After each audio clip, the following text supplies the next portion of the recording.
Vamos con el tercer tema que se titula Implante cerebral o cirugía mental. Implante cerebral. En la actualidad, queridos amigos, hay mucha ciencia en los países del primer mundo, como Estados Unidos, Rusia. Incluimos Rusia porque pues yo he leído en la noticia de Rusia, en donde Rusia está tratando de, por ejemplo, extender la vida del ser humano, como por ejemplo implantes, implantes cerebrales también. Por eso incluyo a Rusia, ¿no? Bueno, pero Estados Unidos, Rusia, Japón, uh, también tenemos a China y pues tenemos a Europa, pero yo creo que Europa está un poco atrasado. Bueno, implante cerebral. En la actualidad hay muchas personas que quieren tener, por decirlo así, una extensión de vida, o simplemente quieren tener una vida joven en algunos aspectos del cuerpo. Y la ciencia trata de acomodarse a esos deseos humanos. Cirugía mental. Igualmente la cirugía mental mmm, o implante cerebral, pues también en la actualidad pues la ciencia ha aumentado y han tratado de fabricar o bajo investigación o investigación sobre cómo o qué tipo de medicamentos para mantener la mente joven. Pero pues ya en esos casos nosotros no tenemos dinero para eso. Esta ciencia muy adelantada pues es solamente para los millonarios. Para nosotros aún no existe eso. Crece en el ámbito mundial el número de las empresas que trabajan en una tecnología que combina la capacidad de procesamiento de los ordenadores con la mente humana. En otras palabras, los científicos esperan influir en nuestro pensamiento conectando nuestro cerebro a una computadora. Aunque el uso de implantes insertados en el cerebro humano puede prometer resultados positivos que incluyen ayudar a controlar la epilepsia, la depresión, la enfermedad de Parkinson, no es difícil imaginar ciertos usos siniestros como el control mental. En cierto sentido, eso ya está presente. Nuestra mente es como un ordenador o computadora, solo que muy superior. El flujo constante de información al que estamos expuestos diariamente programa nuestra mente, condiciona nuestros pensamientos y dirige nuestras acciones. Cuando nos sumergimos en los medios de comunicación masiva, la forma mundanal de pensar imprime su huella en nuestra mente y comenzamos a actuar de la misma manera, como si las mentes de otras personas fueran implantadas en las nuestras. Debemos, como Jesús, tener una mente espiritual, lo opuesto a una mente carnal. Romanos 8:6 dice así, porque el ocuparse de la carne es muerte, pero el ocuparse del espíritu es vida y paz. Nadie conoció las cosas de Dios sino el Espíritu de Dios.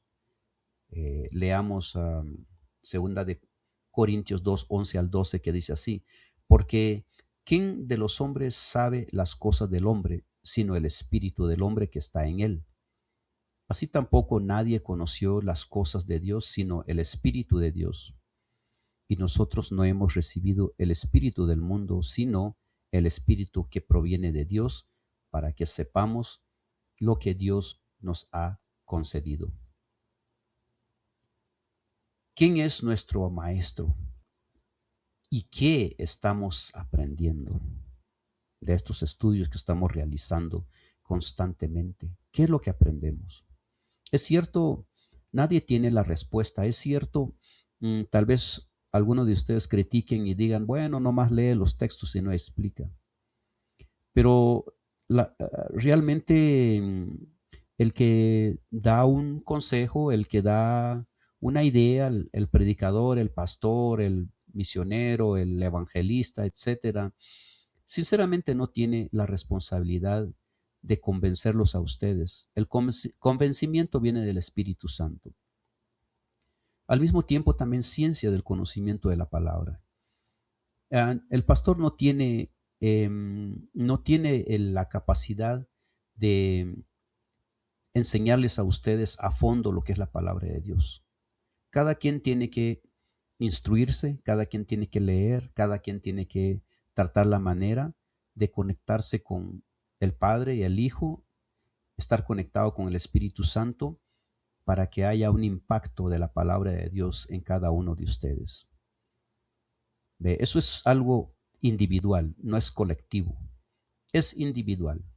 Y eso solamente individualmente si usted permite el acceso del Señor Jesús, el Padre, el Espíritu Santo en usted para que sea una persona inteligente en la palabra de Dios.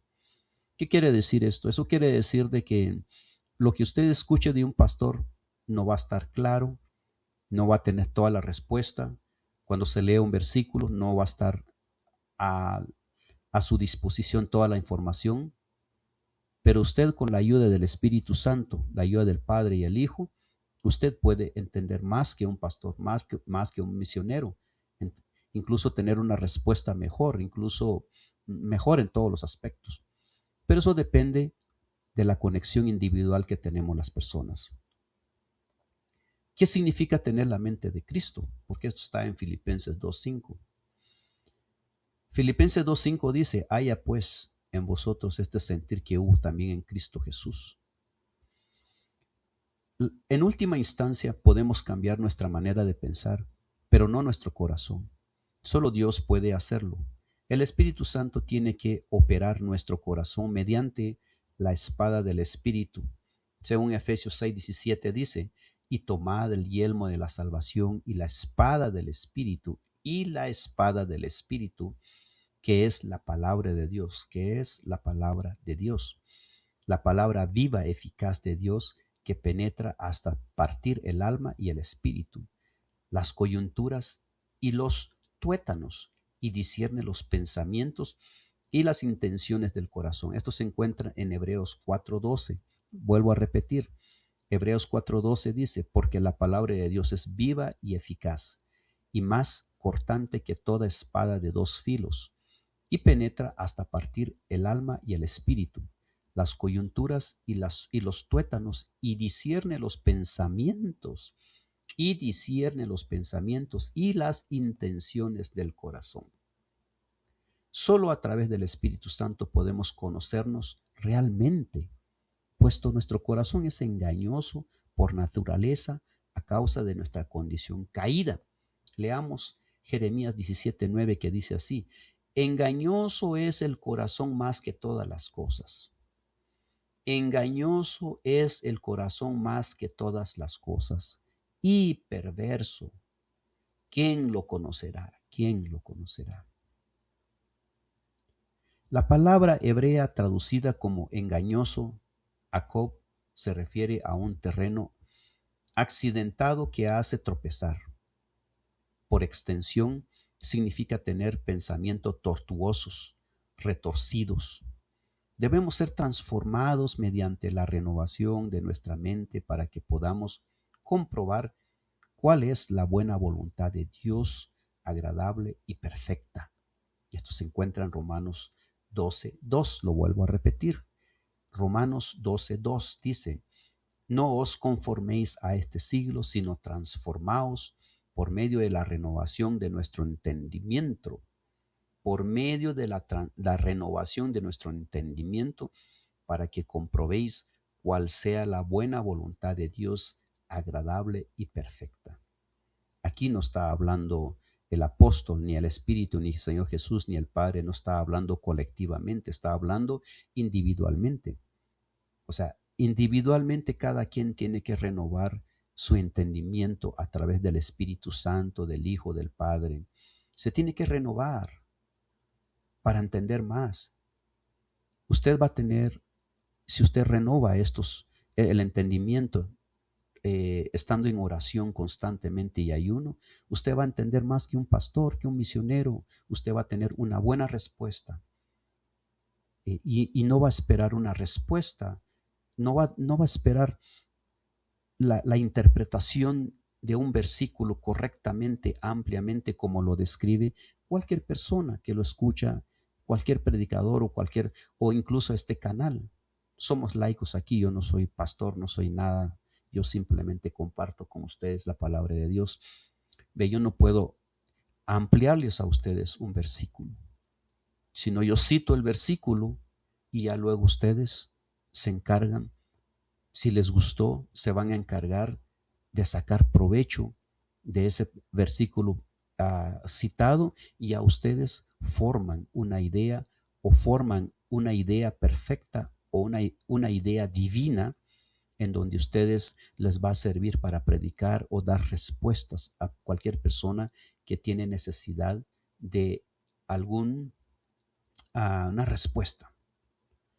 Por lo demás, hermano, todo lo que es verdadero. Ahora, ¿qué dice Filipenses 4:8? También es parte del entendimiento, del progreso espiritual. Filipenses 4:8 dice: por lo demás, hermanos, todo lo que es verdadero, todo lo honesto, todo lo justo, todo lo puro, todo lo amable, todo lo que es de buen nombre, si hay virtud alguna, si algo digno de alabanza, en esto pensad. Ese es el consejo más grande que hay.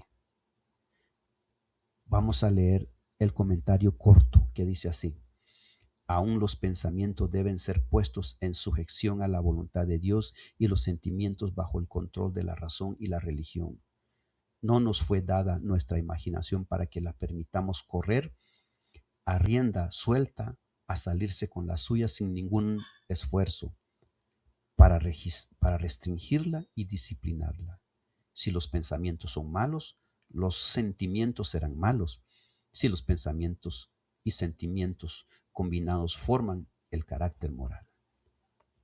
Esta cita se encuentra en Nuestra elevada vocación, libro Nuestra elevada vocación, página 89. Ahora, queridos hermanos, por ahora este tercer tema es todo lo que hablamos, y espero que sigan estudiando, orando. Por ahora vamos a pasar al siguiente tema.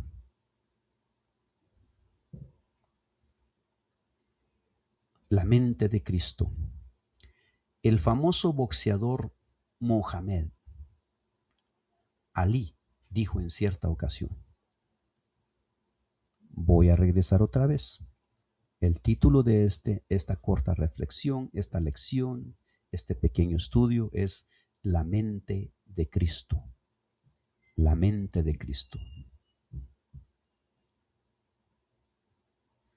El famoso boxeador Mohamed Ali dijo en cierta ocasión: soy el más grande. En agosto de 1963, 6 meses antes de ganar el Campeonato Mundial de Boxeo de Peso Pesado, incluso lanzó un álbum de disco titulado Yo soy el más grande.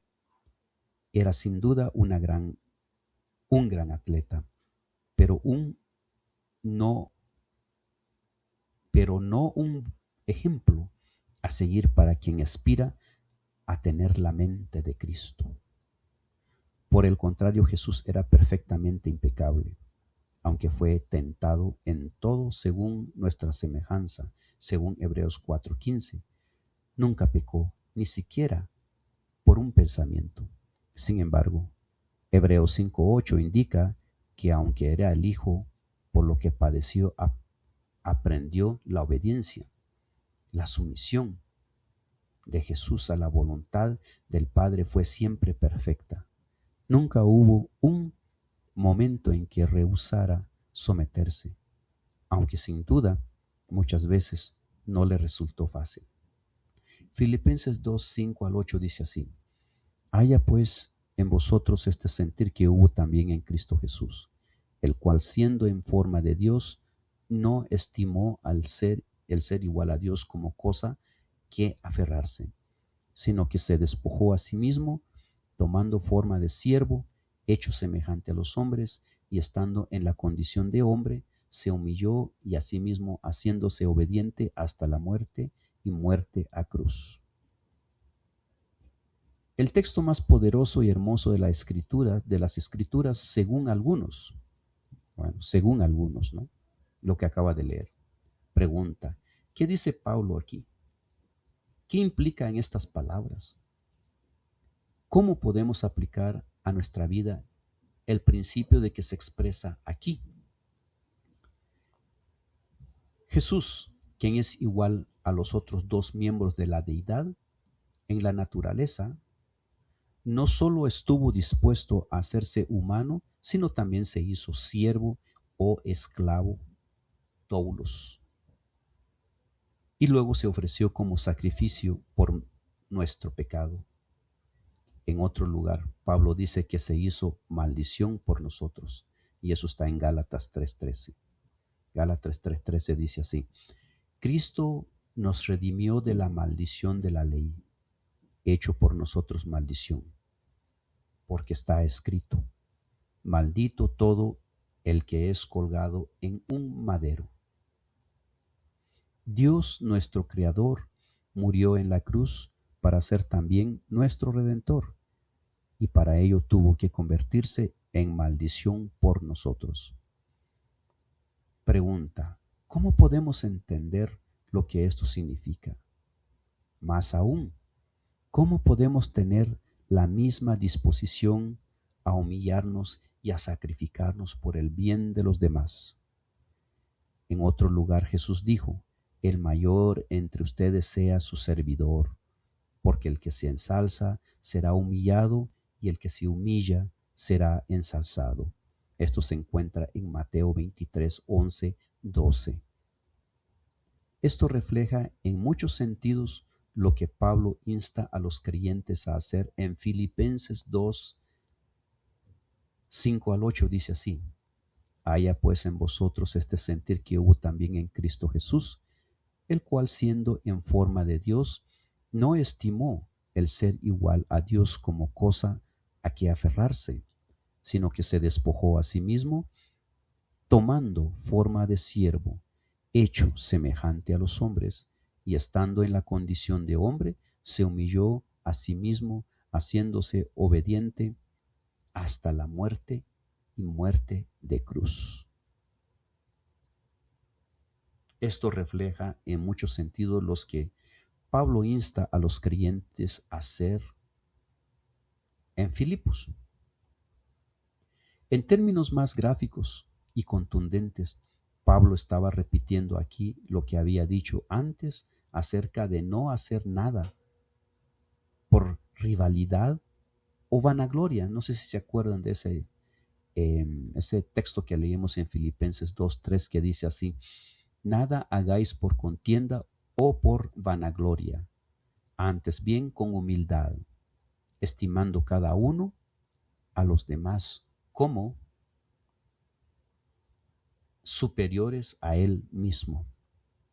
El título de la lección era La mente de Cristo. Bueno, no sé qué piensan ustedes, no sé cuál es su opinión.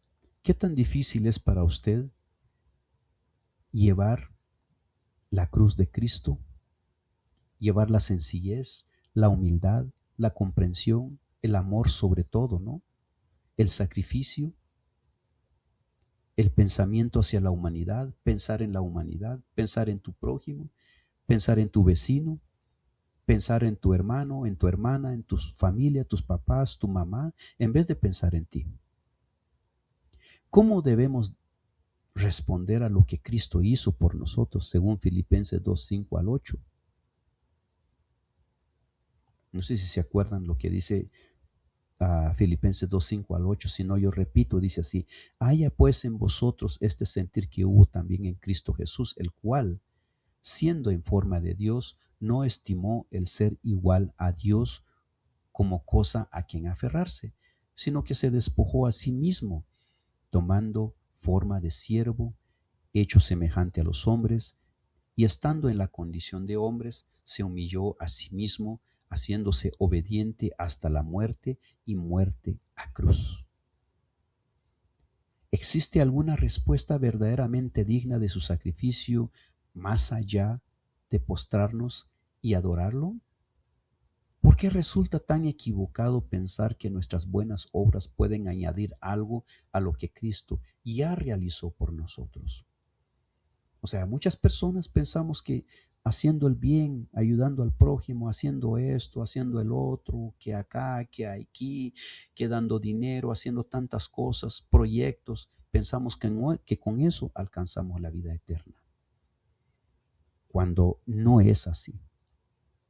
No podemos alcanzar la vida eterna por nuestros méritos, dejando a Cristo por un lado. Primeramente, tenemos que hacer obras para Cristo, tenemos que amar al Señor, tenemos que amar al Padre, tenemos que amar su gobierno, tenemos que amar su palabra. Porque amando a Él, amando al Padre, al Hijo, amando a Dios, podemos amar a nuestro prójimo. Entonces, todo lo que haremos con el prójimo, entonces será de beneficio, porque así funciona la conexión del amor entre el Padre, el Hijo, el Espíritu Santo, el ser humano y nuestro prójimo. El Padre, el Hijo, el Espíritu Santo, el ser humano y nuestro prójimo, y por último la naturaleza. Porque si amamos a Dios, amamos la naturaleza, amamos los animales, amamos a toda la naturaleza en general, el ecosistema. Entonces no dañaríamos el ecosistema en ninguna manera. El comentario dice así, vamos a leer el comentario que dice así: la palabra de Dios es el solemne instrumento que convence de pecado al inconverso, persuadiendo de la necesidad que tiene del Salvador que perdona los pecados. El plan de salvación combina las influencias santas de la luz del pasado y del presente. Estas influencias están unidas por la cadena adorada de la obediencia por amor. La recepción de Cristo por la fe y la sumisión a la voluntad de Dios transforma a los hombres y las mujeres en hijos e hijas de Dios.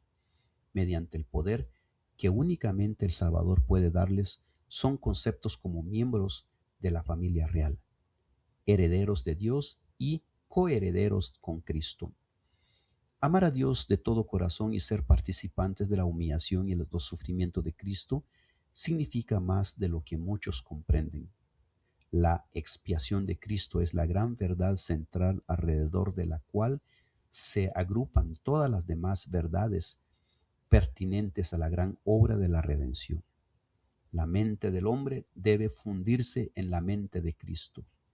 Esta unión santifica el entendimiento e imparte claridad y fuerza a los pensamientos. El mundo es nuestro campo de esfuerzo misionero y hemos de salir a trabajar rodeados con la atmósfera del Getsemaní y el Calvario. Este párrafo se encuentra en el libro Exaltad a Jesús, página 223.